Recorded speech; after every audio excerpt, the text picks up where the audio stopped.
നമ്മൾ കുടിയേറുക എന്ന് പറയുന്നത് വാസ്തവത്തില് ഈ തൊഴിലും വരുമാനവുമായിട്ട് മാത്രം ബന്ധപ്പെട്ടൊരു കാര്യമല്ല. അതൊരു മനുഷ്യന്റെ തയ്യാറെടുപ്പാണ്. പ്രത്യേകിച്ചും കേരളത്തിൽ ഇത്രയും വലിയൊരു കുടിയേറ്റത്തിന്റെ ചരിത്രമുള്ളൊരു സമയത്ത്, തൊഴിൽപരമായിട്ടുള്ള കുടിയേറ്റത്തിന്റെ വലിയൊരു ചരിത്രമുള്ള സമയത്ത്, അപ്പൊ അതിന്റെയൊക്കെ ഗതിവിഗതികൾ മൊത്തമായിട്ട് മനസ്സിലാക്കിയ മനുഷ്യരുടെ തലമുറയിലാണ് ഇത് വരുന്നത്. സ്വാഭാവികമായ ഒരു ഊർജ്ജം ഇവിടെ ഉണ്ട്, അറിവുണ്ട്. ഇപ്പം 9ാം ക്ലാസ്സിലോ 10ാം ക്ലാസ്സിലോ പഠിക്കുന്ന 2 കുട്ടികൾ തമ്മിൽ ഒരു പ്രൈവറ്റ് ബസ്സിലും സംസാരിക്കുന്നത് ഞാൻ കേട്ടതാണ്. നമ്മ എങ്ങോട്ടാ പോകണ്ടെന്നാ ചോദിക്കുന്നത്, ഏത് രാജ്യത്തോട്ട്. അപ്പൊ ഒരാൾ പറയുന്നത് ഡെൻമാർക്ക്, വേറൊരാൾ പറയുന്നത് സ്വീഡൻ.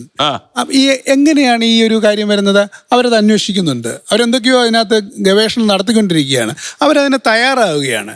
കാരണം ലോകമെന്ന് പറയുന്ന ഒരു വസ്തുത വളരെ അടുത്താണ്. പണ്ടത്തെ അതിന് മുമ്പുള്ള ഒരു 30-20 വർഷം മുമ്പുള്ള ആളുകൾ ലോകത്തിനെ അറിഞ്ഞതുപോലെയുള്ള അത്രയും വളരെ ഫാസ്റ്റായിട്ടാണ് കാര്യങ്ങൾ മാറുന്നത്. അപ്പോൾ ഈ പുതിയ ലോകത്ത് ജീവിക്കുന്ന ഒരാളെന്നുള്ള രീതിയിൽ വ്യക്തമായിട്ടും ഒരു ലോക പൗരൻ എന്നൊരു ബ്രാൻഡിലേക്ക് പുതിയ ആളുകൾ വരുന്നുണ്ട്. അപ്പോൾ അത്തരം ഒരു സാഹചര്യത്തിനെ നോക്കിയിട്ട് നമുക്ക് ഇഷ്ടമാണോ ഇഷ്ടമല്ലയോ എന്ന് നോക്കിയിട്ട് അയാളെ വിമർശിക്കുക എന്ന് പറയുന്നത് തെറ്റായ ഒരു കാര്യമായിട്ടാണ് എനിക്ക് തോന്നുന്നത്. രണ്ടാമത്തെ ഒരു കാര്യം, വളരെ വളരെ ഗൗരവമായിട്ട് ബാങ്കുകൾ, വളരെ ആരോ ഇവിടെ സൂചിപ്പിച്ചു, ബാങ്കുകൾ ഞാൻ ആ പഠനം നടത്തിയിട്ടുള്ള ഒരാളാണ്. 98.9% തിരിച്ചടവാണ് ബാങ്കുകൾക്ക് കിട്ടുന്നത്. അത് ഞാൻ പറഞ്ഞ 2003 ആ സമയത്തുള്ളൊരു കണക്കിനെ പറ്റിയാണ്. എന്ന് വെച്ചാൽ ബാങ്കുകൾക്ക് ഈ ഇൻസ്ട്രുമെൻ്റ് വളരെ ഫേവറേറ്റ് ഒരു ഇൻസ്ട്രുമെൻ്റാണ്, അവർ കൊടുക്കുന്നു.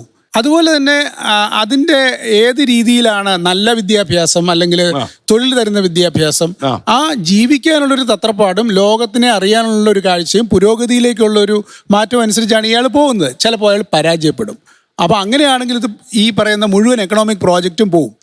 അപ്പം ഇങ്ങനെയുള്ള പല ആസ്പെക്ട്സിൻ്റെ അകത്തുണ്ട്. കൂട്ടുകാരുടെ സമ്മർദ്ദം, ചില വീടുകളിൽ സമ്മർദ്ദം, ചില കുട്ടികൾ അതിനു വേണ്ടി എന്താ പറയുന്നത് സമ്മർദ്ദപ്പെടുത്തുന്നു. അപ്പം അങ്ങനെ നോക്കുമ്പം 1,35,000-ഓളം കുട്ടികളാണെന്ന് തോന്നുന്നു 2023 കണക്ക് വെച്ച് കേരളത്തിൽ നിന്ന് പോയിട്ടുള്ള ഒരു അത് തന്നെ ഒരുപക്ഷെ എന്താ പറയുന്നത് ക്രമാനുഗതമായി വർദ്ധിക്കുന്ന ഒരു സാഹചര്യം ഉണ്ടാകുന്നു.